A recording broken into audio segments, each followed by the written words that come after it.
Shalom para todos, hoy estudiamos la Parashá Vayera.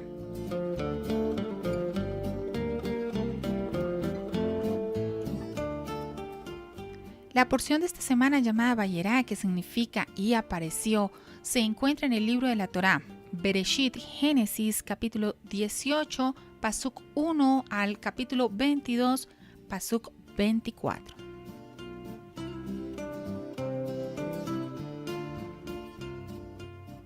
Continuamos la historia de Abraham cuando él establece el fundamento para la nación judía. Habiéndose circuncidado a las órdenes de Hashem, ahora se encuentra con 3 visitantes mientras se recupera. Sodoma y Gomorra se destruyen y Abraham y Sara se encuentran en Gerar. El nacimiento de Yitzhak se registra en esta parte e Ismael se ve obligado a irse. Abraham firma un tratado de paz y finalmente la porción termina con la unión de Yitzhak. Analizando un poco lo que sucede en el capítulo 18, luego de que Abraham disfruta de la visita de Hashem después de su propia circuncisión, ve a 3 hombres en la distancia, deseoso de compartir su hospitalidad, ruega a los hombres que se detengan un rato en su refugio y les prepara una comida lujosa. Los 3 hombres tienen noticias para Abraham. Le dicen que dentro de un año su esposa Sara dará a luz un hijo. Sara, que está escuchando la conversación desde adentro, está tan sorprendida por la noticia que se ríe. Hashem confronta a Abraham por la reacción de Sara y ella niega su error en la fe, en la emuná. Entonces los hombres se dan vuelta y se dirigen hacia Sodoma. En este pasaje se nos dice que Abraham está viviendo en Elonei Mamre, que se encuentra con vistas al valle de Hebrón. Los sabios han analizado el significado de este lugar a lo largo de la historia. Los restos arqueológicos de 2 torres de más de 2000 años de antigüedad se han encontrado allí. Se cree que se remontan al rey Herodes. En el siglo IV, el sitio se convirtió en el hogar de una iglesia cristiana y un importante mercado. Según el Talmud, ese mercado en particular fue uno de los 3 mercados más importantes en la tierra de Israel. El Midrash nos dice que después de cumplir con la misión de informar a Sara del futuro nacimiento de Yitzhak, el ángel Mijael dejó a sus 2 compañeros y se volvió al cielo. Rafael y Gabriel siguieron viaje hacia Sedom o Sodoma. Gabriel fue ordenado destruir Sodoma y sus pueblos vecinos, mientras que la misión de Rafael era la de salvar a Lot de las ruinas. ¿Por qué razón Hashem decretó el aniquilamiento de Sodoma?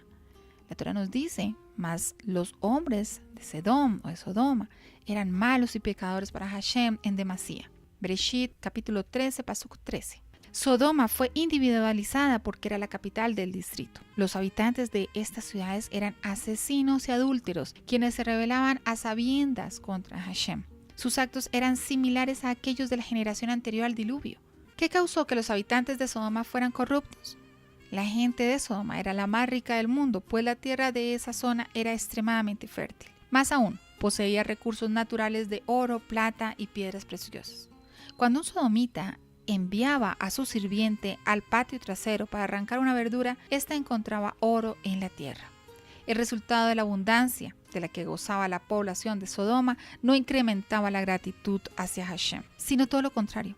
Confiaban en sus riquezas y despreciaban la autoridad de Hashem. Con el temor egoísta de que su riqueza sería reducida, no permitirían el ingreso a extranjeros al país. Vigilaban sus posesiones tan celosamente que todos los árboles que crecían en los lugares públicos eran podados para quitar los frutos y que los pájaros no se beneficiaran de los mismos. La constitución sodomita incluía las siguientes leyes. 1. Cualquier extranjero que se encuentre en el vecindario podrá ser despojado de su dinero y maltratado. 2. La obligación de un juez sodomita es la de asegurarse que todo viajero deje el país sin dinero.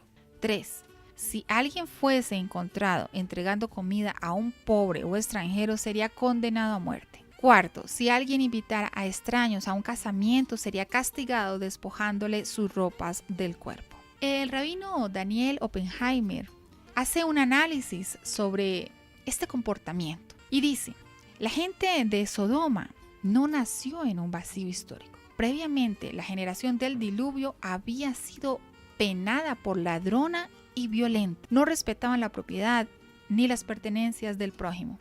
El que dice lo tuyo es mío y lo mío, es un malvado.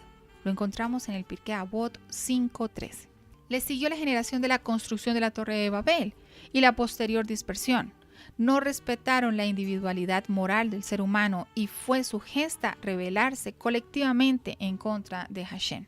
El que dice lo tuyo es mío y lo mío es tuyo es un ignorante.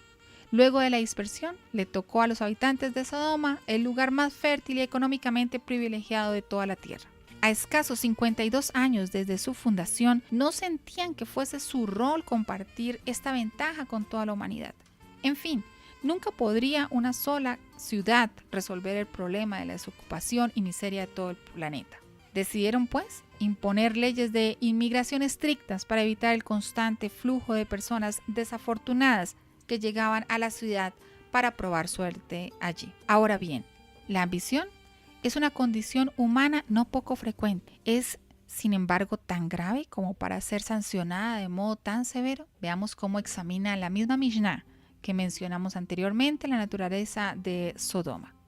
El que dice lo tuyo es tuyo y lo mío es una persona promedio, y hay quienes dicen que esa era la característica de Sodoma.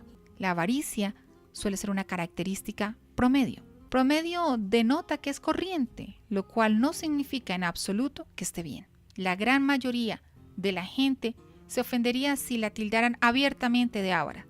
Es muy probable que no dirían las palabras textuales y contundentes, lo mío es mío, lo tuyo es tuyo, pero hay modos más sutiles de expresar estos sentimientos. Por ejemplo, tú tienes que ocupar lo tuyo, no quiero que me pasen por encima. Tú ofreces un dedo y te llevan la mano. Se están aprovechando de ti. Una cosa es ser bueno y otra cosa es ser tonto. La sociedad inventó muchas maneras de manifestar la falta de colaboración sin que uno deba sentirse culpable o mezquino. El común de la gente sostiene entonces que vivir bajo la norma de lo aceptado por la sociedad es correcto. Si una persona sale de la norma y una vez de cada tanto da algo de sí, entonces por solo eso se siente que ya es un santo. Este sentimiento es un exponente de la mediocridad ordinaria de la sociedad. Sin embargo, mientras esto es una cuestión particular de cada uno, aun con lo grave que es, no llega a compararse con el contenido de Sodoma. En Sodoma, la actitud aislacionista era la política oficial del Estado. No querían personas necesitadas en su país, exclusivo, porque quedaban mal, porque los haría sentir culpables y porque no querían gastar lo que sentía les pertenecía. La mezquindad hacia terceros no solamente era legal, sino una obligación cívica. Aún los propios sodomitas serían castigados en caso de violar esta ley. Si todo esto nos parece lejano de la realidad, recordemos que los decretos antisemitas de Nuremberg también fueron redactados por abogados expertos. La ley nunca puede ser espiritualmente superior a quien la redacta. En todo caso, es peor, pues mientras una persona que está obrando fuera de la ley puede tomar conciencia del hecho de que está obrando mal, al momento de redactar leyes corruptas, y eso le da un aire de urbanidad y civismo a la maldad.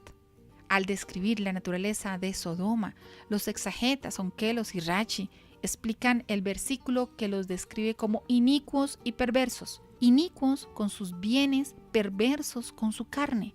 Es decir, que en la conducta se sumaba la ofensa de la avaricia con el descaro de la lujuria. ¿Existe alguna relación entre ambas impertinencias o simplemente fue coincidencia de sus comportamientos en estos dos frentes? Probablemente exista una relación íntima entre ambos males. Tanto la inclinación a no compartir lo propio como la búsqueda de placeres físicos provenientes de la falta del reconocimiento de la autoridad absoluta de Hashem y de la consecuente soberbia humana que se cree poderlo todo. Hoy en día, también los países desarrollados creen que son superiores por poseer economías más firmes y no por casualidad se convirtieron en el ejemplo de la corrupción moral más indigna que abarca públicamente a las familias monárquicas y a los mandatarios más célebres y poderosos, sin que esto causara la más mínima señal de vergüenza. El hedonismo y el egoísmo nacen de la misma fuente idólatra en aquel entonces, al igual que hoy. Los habitantes de Sodoma no podían creer lo que estaba por ocurrir. Cuando Lot, sobrino de Abraham, intentó anunciar la inminente destrucción a sus yernos, estos se rieron en la cara diciéndole: hay música y alegría en este sitio, ¿y tú qué hablas de catástrofe? La altanería humana no admite, en su arrogancia, la contingencia de su derrumbe. Al otro extremo del espectro moral estaba Abraham, el prototipo de el que dice lo mío es tuyo y lo tuyo es tuyo, es el piadoso. Abraham construyó el primer pilar de generosidad sobre el cual se basaría el futuro del pueblo de Israel. Y así termina el rabino Oppenheimer con sus aportes, los cuales nos llevan a pensar que es nuestro deber emular las acciones de nuestro patriarca Abraham en nuestra vida diaria. La hospitalidad, la generosidad, el respeto por nuestros semejantes y la obediencia absoluta a la Torá son las bases para construir una sociedad justa y según al corazón de Hashem.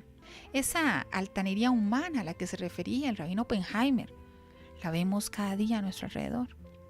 Vemos a alguien cayendo por el precipicio de la mentira y lo dejamos caer porque se supone no es nuestro problema ni nos afecta. Conocemos a alguien que no paga impuestos, no le decimos nada porque no es nuestro problema, no nos afecta. Vemos violencia doméstica cerca de nuestros hogares y el pensamiento de los vecinos es: dejemos así, sin denunciar a la policía, y así pudiéramos seguir con muchos ejemplos como la indolencia entre el maltrato infantil, el maltrato moral o psicológico e incluso ante el maltrato animal, y todo esto es callado porque no nos afecta.